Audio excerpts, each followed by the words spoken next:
Mau keluar dari krisis ekonomi? Satu kata cuman. Jawabannya takwa. Apa? Takwa. Apa itu takwa? Imtithalu awamirillah wajtinabu nawahihi. Laksanakan seluruh perintah Allah dan jauhkan larangannya. Orang yang melaksanakan perintah Allah dan menjauhkan larangan Allah, maka dia bertakwa. Orang yang takwa secara individual, Allah Subhanahu wa taala berjanji, "Wa may yattaqillaha yaj'al lahu makhraja wa yarzuqhu min haitsu la yahtasib." Kata Allah Subhanahu wa taala, barang siapa yang bertakwa kepada Allah, maka akan aku berikan jalan keluar dari berbagai macam kesulitan hidup, dan akan aku berikan rizki dari jalan yang tidak diduga-duga. Amin. Amin. Jadi untuk keluar dari kesulitan hidup secara perorangan, mari kita tingkatkan takwa kepada Allah Subhanahu wa ta'ala. Dan secara makro sebagai bangsa, Allah Subhanahu wa ta'ala berfirman, "Lau anna ahlal qura amanu wattaqau lafatahna alaihim barakati minas sama'i wal ard." Seandainya penduduk sebuah negeri beriman dan bertakwa kepada Allah Subhanahu wa taala, maka kata Allah, akan aku bukakan pintu-pintu keberkahan dari langit dan dari bumi. Jadi kesimpulannya, kalau mau keluar dari krisis ekonomi, kalau mau keluar dari krisis multidimensional, jawabannya hanya satu. Yuk kita tingkatkan takwa kita kepada Allah Subhanahu wa ta'ala. Amin Allahumma. Tapi biasanya kalau diajak takwa ini anak muda rada susah ini. Ini desa apa namanya Pak? Hah? Nambru Alif. Tambru Alif. Ya. Ini biasanya pemuda kalau diajak takwa rada susah. Tapi bukan pemuda Tambru Alif. Amin. Sebelah sana Tambru Alif apa itu?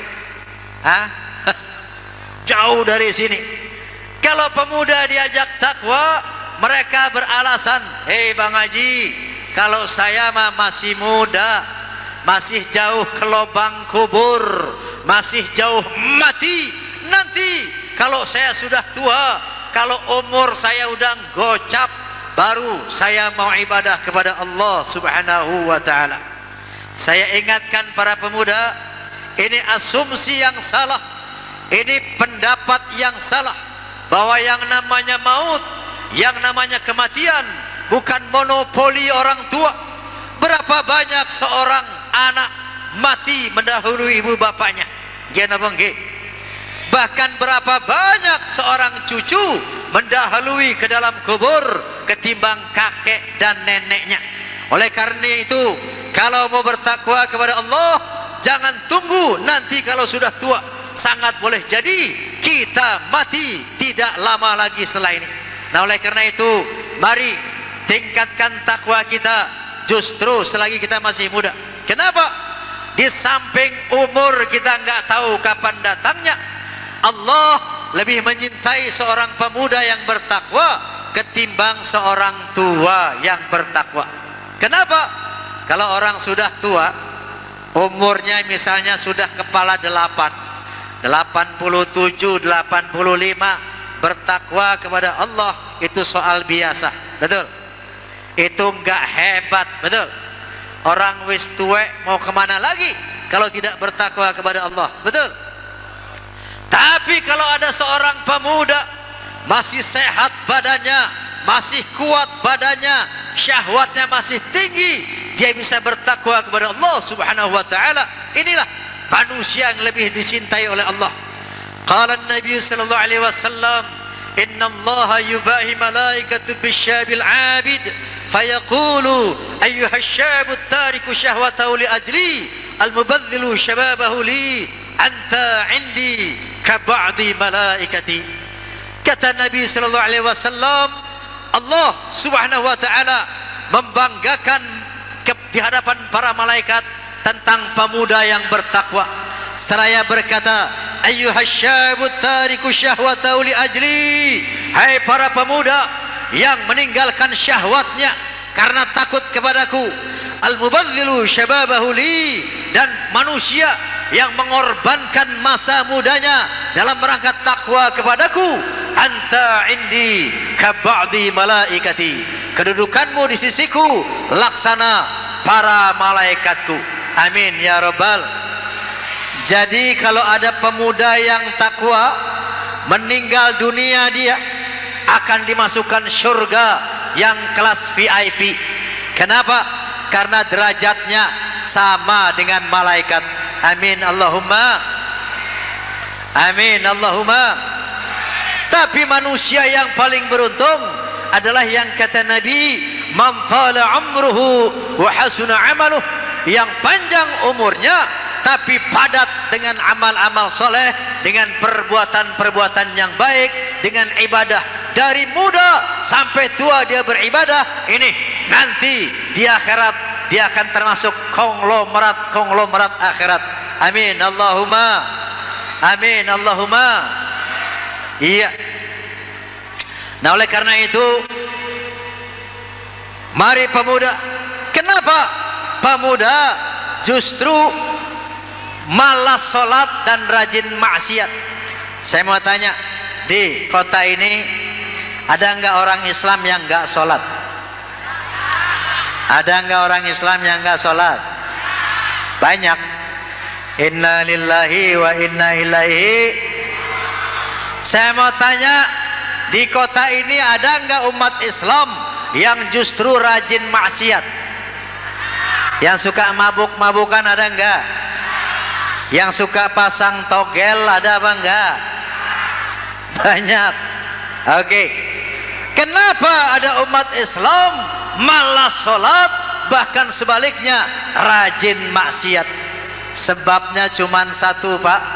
Sebabnya cuman satu, Bu, yaitu ragu-ragu. Kenapa? Ragu-ragu. Dia ragu terhadap keberadaan Allah Subhanahu wa ta'ala. Dia ragu-ragu tentang adanya hari akhirat. Dia ragu-ragu tentang adanya surga dan neraka. Menurut fikirannya, apa iya deh yang namanya Tuhan Allah itu ada? Kalau ada kok nggak pernah saya lihat. Ini saya kasih tahu, penduduk bumi jumlahnya kurang lebih 6 miliar. Berapa? 6 miliar. Sepertiga dari penduduk bumi yaitu orang-orang komunis, orang-orang ateis. Dia tidak percaya bahwa ada Tuhan, lantaran Tuhan tidak bisa dilihat oleh mata. Menurut mereka, sesuatu yang tidak bisa dilihat, yang tidak bisa diraba, sama dengan tidak ada. Saya bilang, orang seperti ini TOLOL alias goblok. Kenapa enggak goblok? Bayangkan saja, dia bilang yang tidak kelihatan sama dengan tidak ada. Sekarang saya mau tanya, angin kelihatan apa enggak? Angin kelihatan apa enggak? Tapi angin ada apa enggak? Ada. Walaupun enggak kelihatan, angin ada. Mau lihat angin, bukan pakai mata, goblok, tapi pakai kulit. Nah, tiup, ya, kipas, tuh, terasa ada angin. Jadi mau melihat angin bukan pakai mata, tetapi pakai kulit. Nih, saya mau tanya, rasa asam, manis, pahit, asin ada apa enggak? Ada apa enggak? Rasa kelihatan apa enggak? Enggak kelihatan. Mau lihat rasa bukan pakai mata, goblok, tapi pakai lidah. Dengar, तुम पास आए यूं मुस्कुराए तुमने न जाने क्या सपने दिखाए.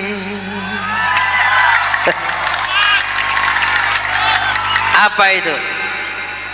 lagu, suara. Saya mau tanya, suara ada apa enggak? Ada, tapi enggak kelihatan. Kenapa enggak? Suara ada namun enggak kelihatan. Mau lihat suara bukan pakai mata goblok, tapi pakai telinga. Begitu juga mau lihat Allah Subhanahu wa ta'ala, bukan pakai mata tapi pakai akal, pakai otak, pakai akal, pakai akal, pakai akal, pakai. Makanya kata Nabi sallallahu alaihi wasallam, tafakkaru fi khalqillah wa la tatafakkaru fi dzatillah. Renungkan ciptaan Allah, nanti kamu akan kenal, akan yakin bahwa Allah ada. Jadi mau melihat Allah bukan pakai mata tapi pakai akal. Nah, Allah mengajak kita merenungkan pohon. Kata Allah Subhanahu wa ta'ala, afara'aitum ma tahruthun.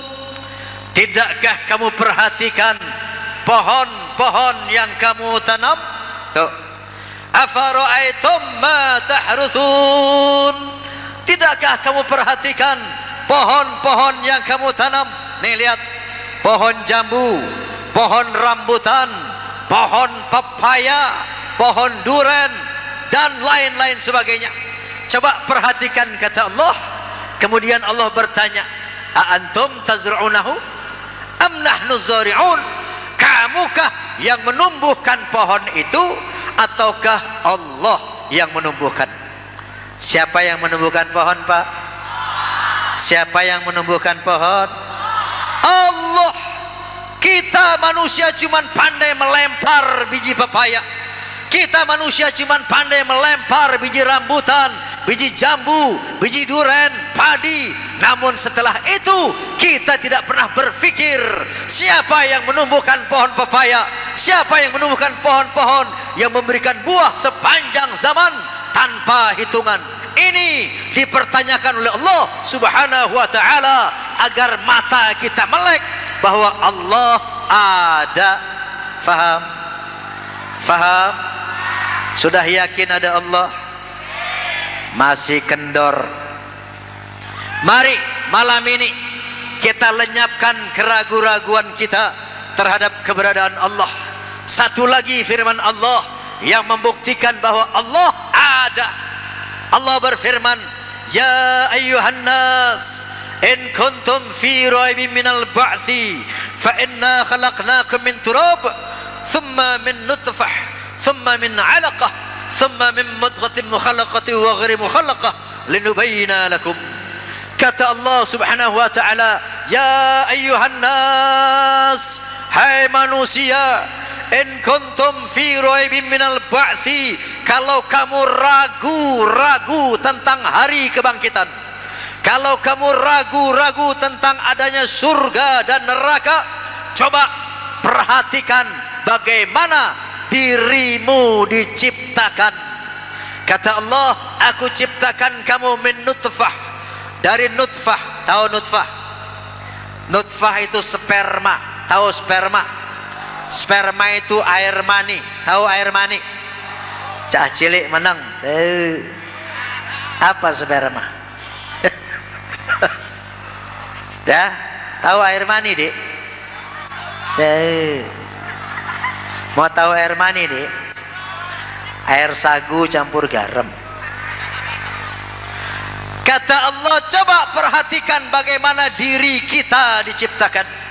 Kata Allah, kamu aku ciptakan dari air mani, thumma min 'alaqah, kemudian air mani tadi aku proses menjadi segumpal darah, thumma min mudghah, kemudian darah tadi aku proses menjadi segumpal daging, wa nuqirru fil arhami ma nasya ila ajalin musamma, kemudian daging tadi aku ukir di dalam rahim ibumu sampai waktu yang ditetapkan, yaitu 9 bulan 10 hari. Bapak Ibu, daging tadi diukir mata buat melihat, diukir telinga buat mendengar, dibuatkan bibir buat berkata-kata, dibuatkan paru-paru buat mengatur peredaran udara, dibuatkan jantung buat mengatur peredaran darah. Yang laki-laki dibuatkan kelenengan, yang perempuan dibikinin empet-empetan. Faham? Ini bukan ngomong porno, tapi disuruh tafakur, ya. Jangan cuman bisa pakai aja siang malam dipakai, tapi renungkan, fikirkan bagaimana proses penciptaan tubuh kita. Kata Allah Subhanahu wa taala, "Tsumma nukhrijukum tifla." Setelah dari sperma menjadi darah, menjadi daging, diukir di dalam rahim ibu kita, setelah sempurna maka aku keluarkan kamu sebagai bayi. Sebuah pertanyaan, siapa yang bikin bayi? Apakah bapak yang bikin anak, Pak? Bukan. Kalau bukan bapak, barangkali ibu yang bikin anak? Bukan. Kalau bukan bapak, bukan ibu yang bikin bayi, siapa yang bikin bayi? Siapa yang bikin bayi? Allah Subhanahu wa ta'ala. Tapi hal ini dibantah oleh orang-orang komunis, oleh orang-orang ateis. Mereka mengatakan, yang namanya manusia nggak ada yang menciptakan, alam nggak ada yang menciptakan, semua terjadi secara evolusi, proses kebetulan alias kebenaran. Orang yang begini saya bilang TOLOL alias goblok. Jangankan tubuh yang begini dahsyat, jangankan langit yang begitu dahsyat. Saya mau tanya, nih yang saya pegang nih, apa namanya? Bukan mic. Kalau mic itu pesawat tempur, ya. Ini namanya mic. Apa? Mic apa? Mike Tyson. Mike Tyson apa tinju, euy. Ini namanya mikrofon. Apa? Mikrofon. Saya mau tanya, tolong jawab dengan spontan. Mikrofon ini ada yang bikin apa tidak? Ada yang bikin apa tidak? Yakin? Nih hukum akal. Menurut hukum akal, setiap sesuatu yang struktural dan fungsional, setiap sesuatu yang ada bentuknya dan ada gunanya, maka menurut akal pasti ada yang bikin. Gini bongge. Kita nggak perlu tahu di mana yang bikin loudspeaker, siapa yang bikin ini. Pokoknya ada bentuknya, ada gunanya. Kata akal pasti ada yang. Saya mau tanya, lebih hebat mana mikrofon sama mata? Lebih hebat mana mikrofon sama paru-paru? Lebih hebat mana mikrofon sama jantung? Bu, lebih hebat mana bu mikrofon sama kelenengan? Kelenengan.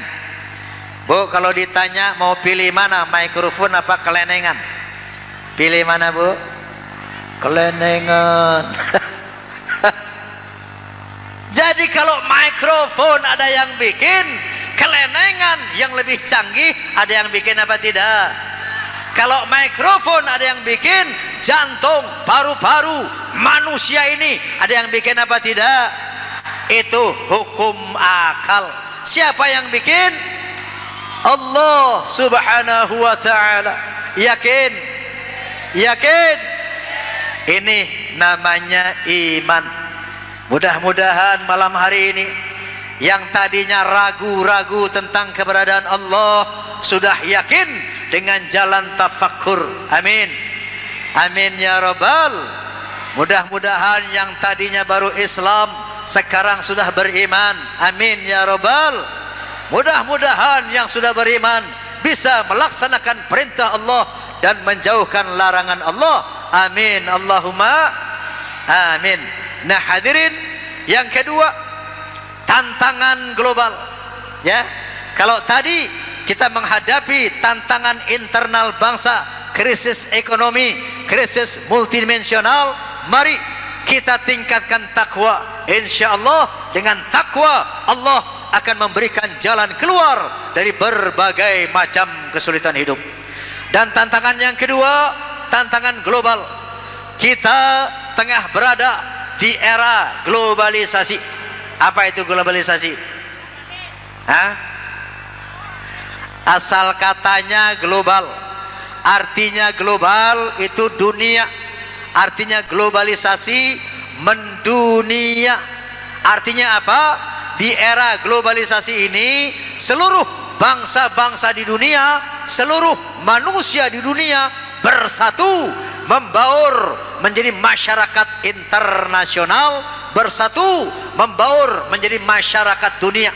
Makanya salah satu ciri daripada globalisasi adalah borderless state, lenyapnya batas-batas negara secara politik, secara ekonomi, secara budaya. Enggak ada lagi batas-batas negara. Kita sebagai bangsa Indonesia telah membaur dengan bangsa-bangsa lain dalam arti politik, ekonomi, dan budaya. Contoh, di bidang ekonomi, ya, kita tengah memasuki yang namanya perekonomian global. Tahun 2003 ini, Pak, kita telah masuk yang namanya AFTA, Asia Free Trade Area. Artinya perdagangan bebas antara negara-negara di Asia. Artinya apa? Orang-orang Asia bebas dagang di Indonesia, begitu juga orang-orang Indonesia bebas dagang di Asia. Nanti 2010 akan ditingkatkan lagi menjadi APEC, Asia Pacific Economic Conference, yaitu perdagangan bebas antara negara-negara di kawasan Asia Pasifik, lebih luas lagi.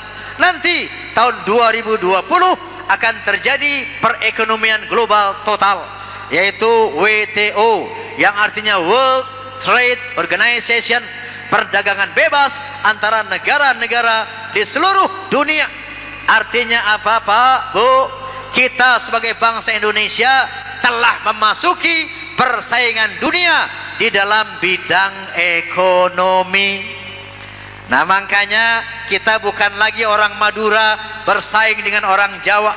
Orang Madura tidak lagi bersaing dengan orang Sumatera di dalam perdagangan, tapi kita bersaing dengan orang-orang Amerika, bersaing dengan orang Inggris dan lain sebagainya. Contoh, di sini ada tukang ayam goreng nggak? Ada tukang ayam goreng. Sadar bahwa Anda tengah bersaing dengan ayam goreng buatan Amerika. Tuh, Kentucky Fried Chicken. Di sini ada nggak Kentucky Fried Chicken? Nah, itu ayam goreng buatan Amerika, ya. Artinya orang Amerika sudah dagang ayam goreng di Madura. Artinya orang tukang ayam goreng Madura telah bersaing dengan orang Amerika dalam memasak dan menjual ayam goreng. Seandainya ayam goreng Madura nggak enak, kalah dengan Kentucky Fried Chicken. Kenapa nggih? Ini persaingan di bidang ekonomi. Kemudian persaingan di bidang budaya. Tuh lihat, yang namanya kebudayaan asing, kebudayaan Amerika, siang malam 24 jam masuk ke rumah kita, ditonton anak-anak kita lewat televisi. Betul? Lewat film-film cowboy, film western. Amerika mempropagandakan pola hidup, pola fikir, pola pakaian, bahkan agama mereka propagandakan siang malam lewat televisi. Nih yang namanya globalisasi. Kemudian yang namanya kebudayaan Cina, mereka mempropagandakan pola hidup, pola pakai, pola makan, agama mereka lewat film-film Cina, diantaranya lewat film-film Jet Li. Anak-anak kenal sama Jet Li apa enggak? Tahu Jet Li? Sayyidina Ali? Ini bapak-bapak, ibu-ibu, awas ya. Ini kalau era globalisasi kita tidak antisipasi dengan baik, akibat pengaruh globalisasi lewat televisi, sangat boleh jadi anak-anak kita lebih kenal, lebih bangga kepada Jet Li ketimbang kepada Nabi. Na'udzubillahimin. Na'udzubillahimin. Oleh karena itu, ibu, bapak, mari kita didik anak-anak kita sejak dini, berikan dia pelajaran agama selain dari pelajaran umum. Oleh karena itu, sistem pendidikan pesantren, sistem pendidikan madrasah itu adalah sistem pendidikan yang sangat ideal untuk menghadapi persaingan global. Karena di pesantren ini, di madrasah-madrasah, anak-anak kita di samping diberikan ilmu pengetahuan, mereka juga akan diberikan ilmu agama, sehingga bukan hanya kepalanya yang diisi dengan ilmu pengetahuan dan teknologi, tetapi dada mereka juga akan diisi dengan iman dan takwa. Nah, cuman dengan dua hal inilah kita bisa berhasil menghadapi persaingan global. Allah Subhanahu wa taala berfirman, "Yarfa'illahu alladhina amanu minkum walladhina utul ilma darajat." Allah akan meningkatkan derajat manusia yang berilmu pengetahuan dan yang beriman. Jadi iman dan takwa tidak boleh dipisahkan dengan ilmu pengetahuan dan teknologi. Teknologi di kepala, iman dan takwa di dalam dada harus sama-sama kita rebut, kita pelajari. Nah, oleh karena itu, sistem pendidikan pesantren yang didirikan oleh Kiai Haji Syafi'i, maksud saya Saifuddin Zuhri, ini adalah satu peluang buat kita. Mari kita dukung beramai-ramai pesantren ini. Mari sekolahkan anak-anak kita di pesantren, sehingga dengan demikian insya Allah mereka akan mampu menghadapi persaingan global. Amin Allahumma. Amin Allahumma. Belum lagi yang namanya kebudayaan India. Siang malam masuk ke rumah kita lewat televisi. Kenapa enggak? Pak, sering nonton film India di televisi, Pak? Suka apanya, Pak? Jogetnya. Suka apanya? Lagunya. Oh, lagu India memang bagus ya. Milenge tumse तो बताएंगे कि कितना प्यार है हमें. Begitu kan? Begitu. मिलेंगे तुमसे तो बताएंगे कि कितना प्यार ये हमें ओ साहिबा ओ साहिबा ओ साहिबा ओ साहिबा. Suka lagu India? कैसे कटी यादी कैसे कटी वो दिन कैसे जिए तन्हा कैसे रहे तेरे बिन. चारों तरफ पहली दर्द की तन्हाई शाम शहर हमको याद तेरी आई ओ साहिबा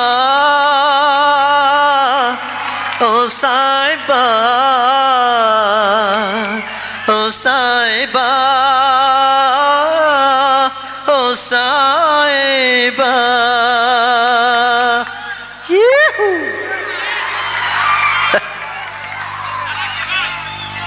Suka lagu India? Suka? Ngerti? Enggak. Enggak ngerti lagu India. Bahasa India enggak ngerti. Sama. Lagu India boleh saja dinyanyikan, tapi jangan ikut-ikut cara mereka beragama. Di India tahu yang namanya sapi, tahu sapi? Nah, di sini tempat karapan sapi. Betul? Betul. Tahu nggak di India yang namanya sapi disembah sebagai Tuhan? Sapi. Apalagi sapi. Makanya hati-hati di era global ini, harus pandai pilih yang mana yang baik kita serap, yang tidak baik kita campakkan jauh-jauh. Nyanyi India boleh, tapi kaum wanita jangan tiru cara mereka berbusana. Di sana di India yang namanya udel pameran. Kenapa nggih? Mereka boleh saja memamerkan yang namanya udel, itu kebudayaan mereka. Di barat yang namanya Jennifer Lopez, yang namanya Britney Spears, yang namanya Shakira mempertontonkan aurat, itu budaya mereka. Tapi di sini kita umat Islam, buat umat Islam yang namanya aurat itu haram. Mau tahu aurat? Aurat ada 3 macam. Ada berapa? Ada 3. Yang pertama aurat qauliyah, artinya ucapan-ucapan yang tidak boleh diucapkan, ucapan-ucapan jorok, ucapan-ucapan porno, itu namanya aurat qauliyah, haram diucapkan.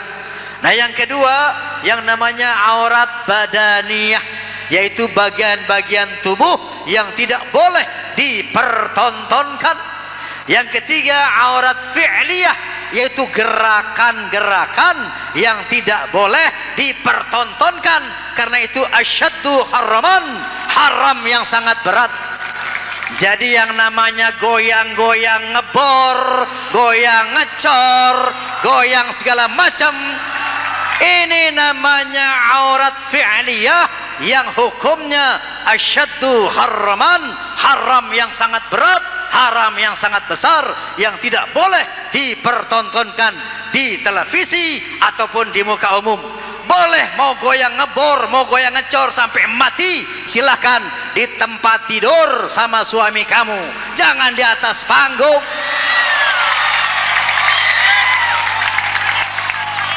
Yeah. Kenapa ini diharamkan sama Allah? Kenapa hal-hal begini dilarang? Lihat di Amerika Serikat, menurut sebuah harian yang namanya The USA Today, di Amerika Serikat setiap 15 menit terjadi 1 perkosaan. Kenapa? Karena di sana aurat telah merajalela. Begitu juga di sini, sejak yang namanya goyang-goyang maksiat terjadi di televisi, maka banyak terjadi pemerkosaan. Inna lillahi wa inna ilaihi. Setiap yang dilarang oleh Allah Subhanahu wa taala itu karena membawa dampak negatif buat manusia. Setiap yang dilarang oleh Allah Subhanahu wa taala karena itu berbahaya buat manusia. Nah, dalam hal ini alhamdulillah kita telah membuat Forgap, Forum Gerakan Anti Pornografi dan Porno Aksi, ya, di mana di dalam Forgap ini terdiri daripada 53 elemen Islam. Di sana ada Majelis Ulama Indonesia, di sana ada NU, di sana ada Muhammadiyah, di sana ada mahasiswa IAIN, di sana ada partai-partai Islam, di sana ada majelis-majelis ta'lim, ada organisasi-organisasi masyarakat yang peduli dengan maraknya pornografi dan porno aksi. Insyaallah yang namanya Forgap ini tidak akan pernah berhenti berjuang sampai pornografi dan porno aksi hapus dari bumi Indonesia tercinta ini. Amin Allahumma, amin Allahumma. Nah, sekarang ini kita tengah mengupayakan jalur hukum. Kalau mereka menantang, mereka dengan sengaja, mereka makin mengada-ngada, mereka artinya melecehkan ulama. Yang namanya ulama warusatul anbiya, ulama pewaris para nabi, nabi utusan Allah Subhanahu wa taala. Barang siapa yang melecehkan ulama, menghina ulama, tidak menghormati ulama, sama dengan melecehkan nabi. Barang siapa yang melecehkan nabi, dia melecehkan Allah. Kalau sudah berani melecehkan Allah, tunggu azab Allah akan diturunkan sekarang di dunia dan nanti di akhirat. Amin, amin. Nah, ini tantangan yang harus kita jawab. Lalu kata Nabi sallallahu alaihi wasallam, "Man ra'a minkum munkaran falyughayyirhu bi yadihi, fa in lam yastati' fabilisanih, fa in lam yastati' fabiqalbih, wa dzalika adaful iman. Barang siapa di antara kamu yang melihat kemungkaran, maka cegahlah kemungkaran itu dengan kekuasaanmu, dengan jabatanmu. Oleh karena itu para pejabat, siapapun dia yang punya jabatan, harus mampu mencegah kemungkaran yang berlaku di wilayahnya. Kalau kita tidak punya jabatan, kata Nabi sallallahu alaihi wasallam, cegahlah kemungkaran itu dengan lisanmu, dengan mulutmu. Katakan itu enggak benar, itu berbahaya, itu tidak boleh. Jangan diam saja. Fa in lam yastati' fa biqalbih. Kalau kamu juga enggak bisa dengan mulut mencegah kemungkaran, maka cegahlah kemungkaran itu dengan hati, dengan doa, tidak ikut berpartisipasi di dalam kemungkaran. Wa dzalika adaful iman. Inilah selemah-lemahnya iman. Tapi alhamdulillah masih bersyukur, walaupun iman yang paling lemah, tapi masih termasuk orang-orang beriman. Gini apa nggih? Namun kalau kita sudah mendukung kemungkaran, sudah tidak mau mencegah kemungkaran walaupun dengan hati, ini namanya kita sudah tidak beriman. Na'udzubillahi min dzalik. Kata Allah Subhanahu wa taala, apabila sebuah masyarakat telah menutup mata, menutup telinga, menutup mulut terhadap berbagai macam kemungkaran yang terjadi di hadapannya, maka Allah akan menurunkan azab. Kata Allah, wattaqu fitnatan la tusibanna alladhina zalamu minkum khassah. Kata Allah Subhanahu wa taala, takutlah kamu kepada azab yang akan diturunkan oleh Allah, yang tidak hanya mengenai orang-orang zalim di antara kamu saja, tapi akan mengenai orang-orang baik juga, kalau orang baik-baik tadi membiarkan kemungkaran berlaku di hadapannya. Na'udzubillahi min. Na'udzubillahi min. Jadi yang bisa kita lakukan sekarang ini, sadarilah wahai umat Islam, kita tengah diserang. Kita tengah diserang secara fisik. Tuh lihat, yang namanya Irak belum lama ini dihancur leburkan oleh yang namanya tentara koalisi Amerika, Inggris dan Australia, tanpa, padahal tidak ada rekomendasi dari PBB, tidak ada persetujuan dari Dewan Keamanan PBB, dengan dalil bahwa Amerika Serikat, bahwa Irak memiliki senjata pemusnah massal. Maka dengan mengabaikan namanya dari PBB, Amerika dengan kawan-kawan tetap menyerang Irak walaupun tidak ada persetujuan internasional.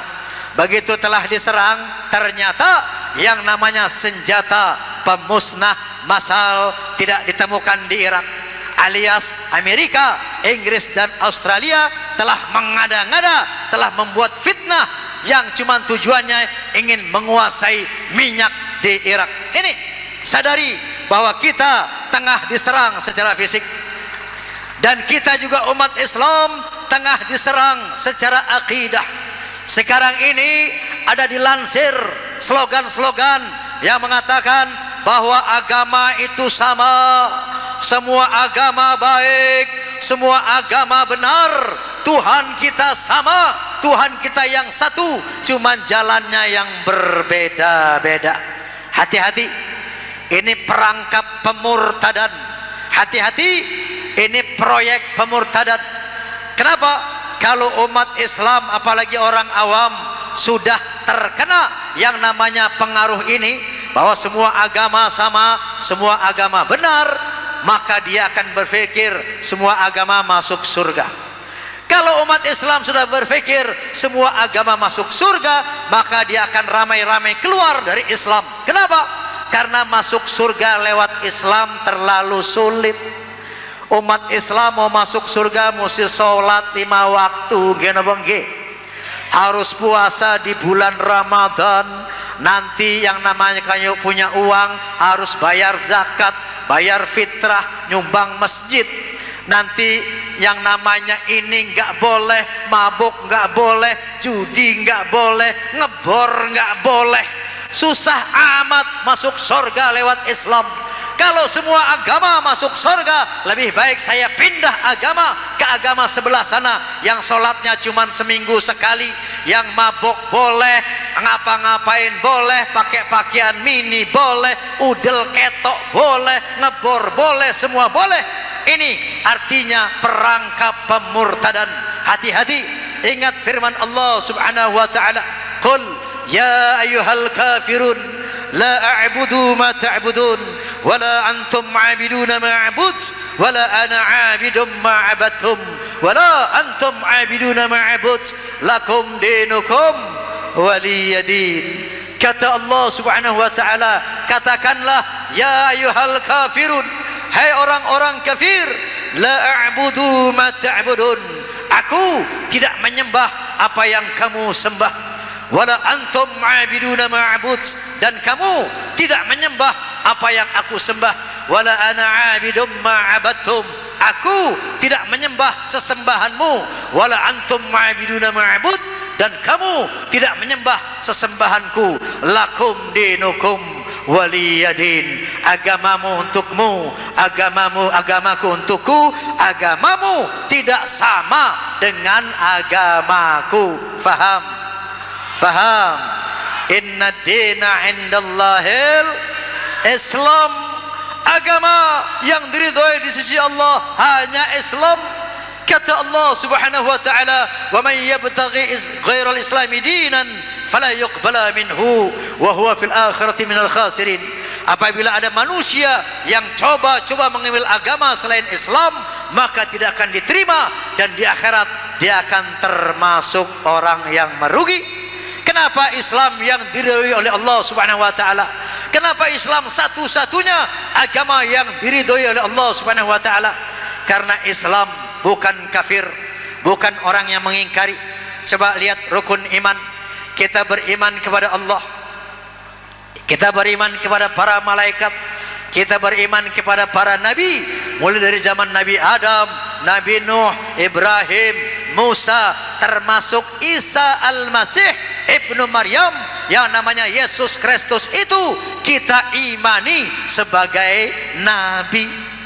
Kemudian kita juga beriman kepada kitab-kitab suci, kitab suci Zabur yang diturunkan kepada Daud. Kita beriman kepada kitab suci Taurat yang diturunkan kepada Nabi Musa. Kita beriman kepada suhuf Ibrahim. Kita beriman kepada Injil yang diturunkan kepada Nabi Isa. Kita beriman kepada Al-Quranul Karim yang diturunkan kepada Nabi Muhammad sallallahu alaihi wasallam. Tidak ada seorang nabi yang kita kafiri, tidak ada seorang nabi yang kita ingkari, tidak ada sebuah kitab suci pun yang kita ingkari. Oleh karena itu Islam tidak bisa dikatakan kafir. Oleh karena itu Islam satu-satunya agama yang diridhoi Allah Subhanahu wa taala. Jadi sekali Islam sampai mati, mari kita tetap berpegang kepada Islam. Sebagaimana kata Allah, wala tamutunna illa wa antum muslimun, jangan kamu mati kecuali kamu sebagai Islam. Amin Allahumma, amin Allahumma. Ini kita tengah diserang secara akidah, dan kita juga tengah diserang secara budaya. Ada kelompok-kelompok yang namanya kapitalis, ada yang namanya kelompok-kelompok sekularis. Orang-orang sekuler tengah memaksakan memasukkan nilai-nilai yang tidak islami ke dalam televisi. Mereka memaksakan nilai-nilai yang merusak moral ke dalam televisi. Contoh, pola berpakaian. Mereka ingin menjadikan sesuatu yang enggak biasa menjadi biasa. Dulu di televisi yang namanya you can see, tahu you can see Pak? Itu pakaian tangan buntung, dulu tabu, nggak boleh di televisi. Tapi mereka paksakan supaya umat Islam terbiasa dengan wanita pakaian buntung. Setelah terbiasa, ditingkatkan lagi menjadi pakaian setali. Wanita pakai baju cuma tali satu doang, ya. Tadinya nggak biasa, tapi mereka jejali terus sampai umat Islam menjadi terbiasa dengan wanita pakaian tali satu. Setelah terbiasa dengan tali satu, mereka tingkatkan lagi, wanita cuma pakai kemben doang. Tahu kemben? Nggak ada talinya, dadanya nampak kemana-mana. Ini tidak biasa. tapi mereka paksakan terus dan terus mereka jejali ke dalam televisi. Akhirnya umat Islam menjadi terbiasa. Setelah biasa dengan pakaian tali satu, terbiasa dengan kemben, ditingkatkan lagi, pusar. Sekarang dipertontonkan wanita-wanita di televisi mempertontonkan perut yang mana tadi tidak biasa, akhirnya sekarang menjadi biasa. Mereka mencoba memasukkan nilai-nilai yang tidak islami. Begitu juga gerakan-gerakan pornografi, porno aksi, mereka paksakan, dijejali terus dan terus dalam televisi agar masyarakat muslim Indonesia menjadi masyarakat yang permisif, menjadi masyarakat yang bisa menerima apa saja termasuk perbuatan-perbuatan haram. Waspada, ini yang tengah mereka lakukan kepada kita. Oleh karena itu Bu, Pak, saya ingatkan, minimal kita harus berbuat. Cara berbuatnya bagaimana Pak? Bagaimana Bu? Kalau lihat televisi ya Bu, ada yang goyang-goyang maksiat, ganti channel, pindah channel, nggih Bu nggih? Kalau pindah channel masih goyang-goyang maksiat juga, pindah lagi channel yang lain. Kalau masih goyang lagi, pindah lagi, terus pindah. Kalau sudah dipindahkan semua channel pada bergoyang maksiat, maka matikan itu televisi. Kalau sudah dimatikan masih goyang juga, buang itu televisi. Berarti televisi itu ada setannya. Dengan demikian, insya Allah yang namanya maksiat di televisi akan bangkrut. Kenapa mereka memutar itu? Karena kita umat Islam nonton. Karena umat Islam nonton, maka iklannya jadi banyak. Karena iklannya banyak, ratingnya jadi naik. Karena ratingnya naik, mereka suka memutar hal-hal yang maksiat. Seperti di RCTI ada yang namanya kelambu, berbagai macam kemaksiatan mereka pertontonkan di jam-jam 12 ke atas. Ada yang namanya bantal dan lain sebagainya. Ini kalau umat Islam yang merupakan mayoritas bangsa ini tidak nonton kemaksiatan di televisi, insya Allah iklannya akan berkurang, iklannya akan habis, ratingnya akan turun, lama-lama dia bangkrut dan tidak akan memutar kemaksiatan lagi. Amin Allahumma amin Allahumma. Nyanyi, mau nyanyi? Oke. Saya mau nyanyi, tapi sebelum menyanyi saya mau minta duit. Bukan buat saya ya, nih buat pembangunan pesantren. Sebagaimana tadi saya utarakan, nanti duduk dulu. Saya sudah katakan tadi, yang namanya pesantren, madrasah, masjid itu benteng akidah kita, benteng moral, benteng iman, benteng akhlak dari serbuan pengaruh negatif era globalisasi lewat televisi. Nah, oleh karena itu tiap daerah, kalau perlu tiap kelurahan, umat Islam harus punya pesantren, umat Islam harus punya masjid. Karena pesantren inilah benteng akidah kita dari serbuan kristenisasi, dari serbuan moral yang buruk yang masuk lewat televisi. Nah, oleh karena itu kita harus bangun ini sama-sama. Bapak Kiai kita cuma memprakarsai saja. Tanpa dukungan kita umat Islam, mustahil pesantren ini bisa berdiri. Kenapa nggih? Ini yang pertama. Dan yang kedua, kita infak ini sebagai keluar dari krisis ekonomi, sebagai terobosan. Saya mau tanya Pak, Bu, di era krisis ini ada nggak Bu dagang yang untungnya 100 kali lipat? Dagang apa? Nggak ada di zaman krisis dagang untung yang 100 kali lipat. Nggih. Sekarang mau saya tawarkan Bu, dagang yang untungnya 700 kali lipat. Mau Bu? Mau? Dagang dengan Allah. Caranya bagaimana? Infak fi sabilillah. Kata Allah Subhanahu wa taala, mathalul ladzina yunfiquna amwalahum fi sabilillah kamathali habbah ambatat sab'a sanabil fi kulli sumbulatin mi'atu habbah. Perumpamaan orang-orang yang berinfak di jalan Allah sama seperti sebuah biji yang menumbuhkan 7 tangkai dan pada setiap tangkai tumbuh 100 biji. Artinya apa Pak, Bu? Orang yang berinfak di jalan Allah dijanjikan oleh Allah akan diganti, akan diberi keuntungan minimal 700 kali lipat. Percaya enggak? Yang enggak percaya kafir. Ini janji Allah, ini firman Allah Subhanahu wa ta'ala. Bahkan Allah menjanjikan lebih dari 700 kali lipat bagi siapa yang dikehendaki. Nah, oleh karena itu mari kita ambil kesempatan ini, mari kita bangun pesantren ini, mari kita bangun benteng akidah kita, benteng iman kita, benteng moral kita, sambil berinfak di jalan Allah agar rizki kita tambah makmur. Amin Allahumma. Nah mari coba diedarkan itu ya. Mari ambil kesempatan ini sambil sama-sama kita baca salawat. Mudah-mudahan dengan pembacaan salawat nanti di akhirat kita mendapat syafaat dari Rasulullah sallallahu alaihi wasallam. Allahumma salli wa sallim wa barik alaihi. Salatullah salamullah ala taha Rasulillah. Salatullah salamullah ala Yasin Habibillah. Monggo sedaya. Baik, memenuhi janji saya tadi, saya akan menyanyikan sebuah lagu ya. Tapi saya minta semuanya ikut menyanyi. Setuju? Setuju? Semuanya ikut nyanyi, oke? Oke.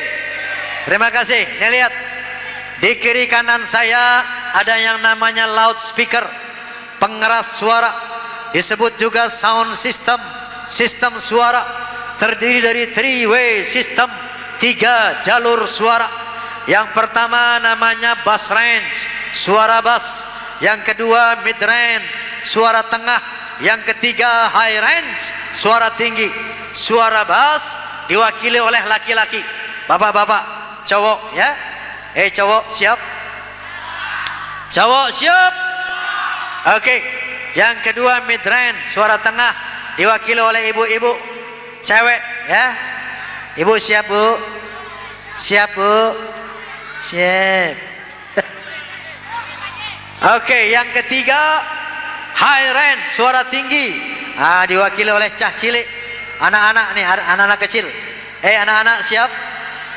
Anak-anak siap? Siap. Oke, anak-anak diam dulu, wanita diam dulu. Sekarang saya mau tes suara bass, bapak-bapak ya. Semua cowok ikut saya ambil suara. Yang nggak bunyi saya doain, biar nggak bisa bangun. Yuk, makanya semua bunyi ya. Yang laki-laki ambil suara sama-sama saya.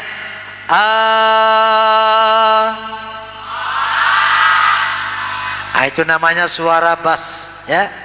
Sekarang perempuan, cewek ya, mulai dari gadis sampai nenek-nenek, semua ikut saya ambil suara.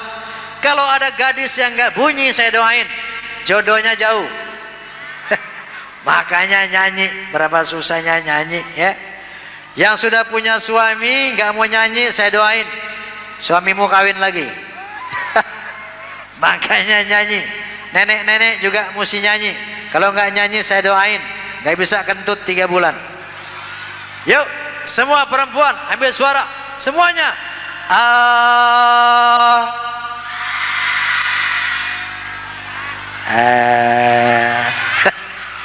Memang perempuan di mana-mana begitu Pak, memble.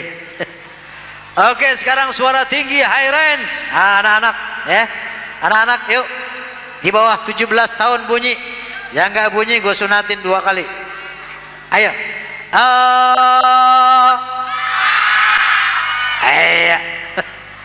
Oke, bass range, mid range, high range, suara bass, suara tengah, suara tinggi. Bapak-bapak, ibu-ibu, anak-anak semuanya ambil suara sama-sama, semuanya.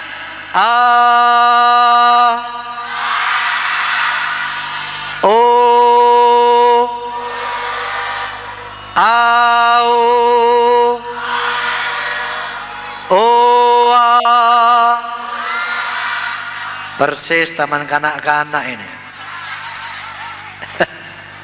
Oke, kita sudah ambil suara. Selanjutnya kita latihan kur. Latihan apa? Latihan kur. Kurnya ada dua macam. Ada berapa, Bu? Ada dua macam. Yang pertama namanya wirid hey. Apa? Wirid hey. Caranya begini, lihat. Kalau tangan saya jatuh bunyi hey. Gampang kan? Tangan saya jatuh bunyi hey. Gampang kan? Bisa? Coba semuanya. Iya. Kurang keras, kurang kompak.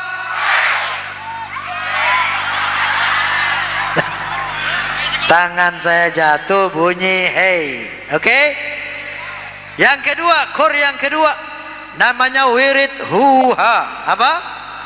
Wirid huha. Caranya begini. Jumlahnya sama dengan rukun Islam 5, sama dengan Pancasila 5. Caranya lihat. Dibuka dengan hu, ditutup dengan hu, diselingi dengan ha. Ya. Depannya hu, buntute hu, selingane ha. Lihat 5 kali. Hu, ha, hu, ha, hu. Oh, 5 kali saja. Jangan lebih. Hu, ha, hu, ha, hu. Faham? 5 kali, jangan lebih. Buntutnya hu juga ya. Hu, ha, hu, ha, hu. Oke? Bisa? Iya, semuanya coba. Iya.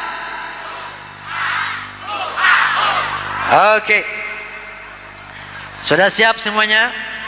Sudah siap? Oke, kita menyanyi. Kalau mau melacur mana? Siap. Oke, last test. Tes terakhir. Kita latihan kur lagi, ya.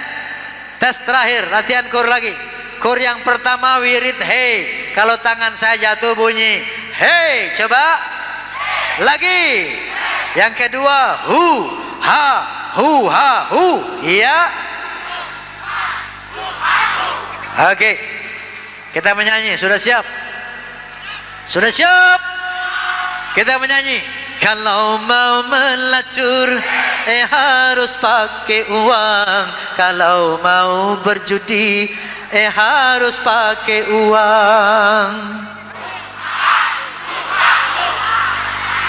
Iya. Mau mabuk-mabukan harus pakai uang. Mau haram-haraman harus pakai uang. Ternyata jalan ke neraka mahal harganya. Walaupun mahal anehnya banyak yang suka. Betul? Betul? Banyak yang masih mabuk-mabukan. Banyak yang masih main judi. Hei, coba lihat betapa cintanya Allah sama manusia. Sampai-sampai yang namanya neraka ditarif dengan harga mahal. Sebaliknya yang namanya surga, tempat kenikmatan yang tiada taranya, ditarif dengan harga murah, bahkan gratis. Percaya enggak surga gratis? Kita lihat jalan-jalan menuju surga. Melaksanakan zakat hanya bagi yang mampu. Melaksanakan haji hanya bagi yang mampu.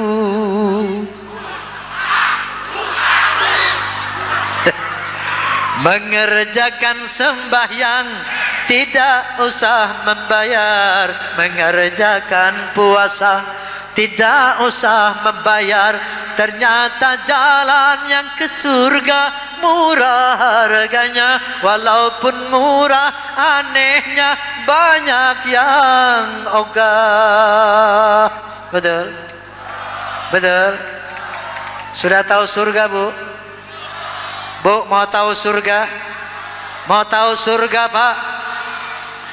Allah Subhanahu wa ta'ala ada menjelaskan tentang surga secara garis besar. Di dalam satu hadis qudsi Allah berfirman, a'adatul ibadiyas salihin ma la 'ainun ra'at wa la udhunun sami'at wa la khatara 'ala qalbi bashar. Kata Allah Subhanahu wa ta'ala dalam satu hadis qudsi, aku sediakan nanti di akhirat satu tempat untuk orang-orang yang bertakwa, orang yang saleh, yang namanya syurga, yaitu satu tempat kenikmatannya, keindahannya, kehebatannya tidak pernah terlihat oleh mata, tidak pernah terdengar oleh telinga, bahkan tidak bisa dihayalkan oleh akal manusia, saking nikmatnya, saking indahnya, saking hebatnya. Nah inilah yang namanya surga. Di surga semua pemuda dan pemudi, umur penduduk surga semuanya rata-rata 17 sampai 20 tahun. Di surga bu, nggak ada nenek-nenek. Di surga pak, nggak ada kakek-kakek. Bukan berarti nenek dan kakek kalau mati nggak masuk surga, tapi nenek-nenek, kakek-kakek nanti mati di surga, di akhirat muda lagi, selama-lamanya muda, nggak pernah tua-tua. Dan di samping itu orang akhirat semuanya tampan-tampan dan cantik-cantik. Pak bu, kita nanti di akhirat bukan pakai wajah yang ini. Wajah yang sekarang adalah wajah pinjaman, wajah sementara, bukan wajah yang kita pakai di akhirat.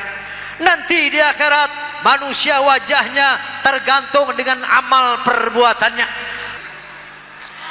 Kalau nanti ada yang masuk neraka, bukan karena Tuhan tak sayang hambanya. Betul. Kalau nanti ada yang masuk ke surga, itu karena dia memang berusaha. Semua terserah kita. Betul, betul. Allah maha demokratis. Allah tidak pernah memaksa manusia. Kata Allah subhanahu wa ta'ala, la ikraha fid din, qad tabayyana rusdu minal ghai.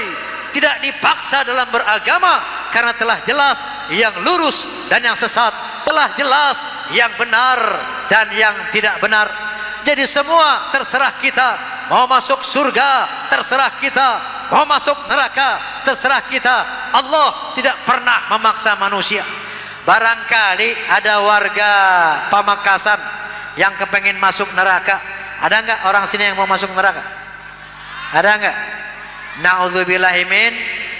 Kalaupun ada, enggak dilarang sama Allah. Betul? Boleh. Yang mau masuk neraka gampang kok caranya. Mau masuk neraka paling gampang, enggak sulit. Syaratnya satu, enggak usah sholat, enggak usah puasa di bulan Ramadan, bikin kerusuhan, bikin kemaksiatan, nanti mati dijamin pasti masuk neraka, jangan khawatir. Betul? Dan sebaliknya, kalau ada warga Pamekasan kepengen muda selama-lamanya di surga, kepengen cantik tampan selama-lamanya, pengen hidup kaya raya selamanya, pengen bahagia selamanya, masuk surganya Allah yang maha mewah itu, dipersilahkan tanpa pandang bulu. Siapapun boleh masuk surganya Allah, tempat kebahagiaan yang abadi. Caranya mudah, sholat 5 waktu, puasa di bulan Ramadan, tinggalkan hal-hal yang haram. Nanti satu saat apabila tiba saatnya kita mati, pasti masuk surga. Ini aturan main yang digariskan oleh Allah subhanahu wa ta'ala. Fal yawma la tuzlamu nafsun syai'aw wa la tujzauna illa ma kuntum ta'malun. Pada hari itu, hari akhirat, tidak ada manusia yang dihukum, tidak ada manusia yang diberi pahala kecuali sesuai dengan perbuatannya masing-masing. Apa yang kita tanam di dunia, itu yang akan kita petik di akhirat. Apa yang kita lakukan di dunia, itu yang akan kita rasakan di akhirat. Semua yang kita terima di akhirat adalah akibat hasil dari apa yang kita lakukan di dunia ini. Ini sunatullah, ini hukum Allah. Oleh karena itu, mari sama-sama kita baca suratul Fatihah. Bibarakatil Fatihah, wabijahil Fatihah, wabisirril Fatihah, wabikaramatil Fatihah. Kita mohon kepada Allah subhanahu wa ta'ala agar seluruh kesalahan dan dosa-dosa kita diampuni oleh Allah subhanahu wa ta'ala. dan semoga pada malam hari ini yang hadir di sini diberikan taufik, hidayah dan inayah dari Allah Subhanahu wa taala agar dapat melaksanakan perintahnya, menjauhkan larangannya sampai mati nanti, sehingga dengan demikian kita beroleh kebahagiaan, keselamatan, kedamaian dari dunia sampai akhirat nanti. Ala hadhihi niyyah wa ala kulli niyatin salihah wa ila hadratin nabi al-fatihah.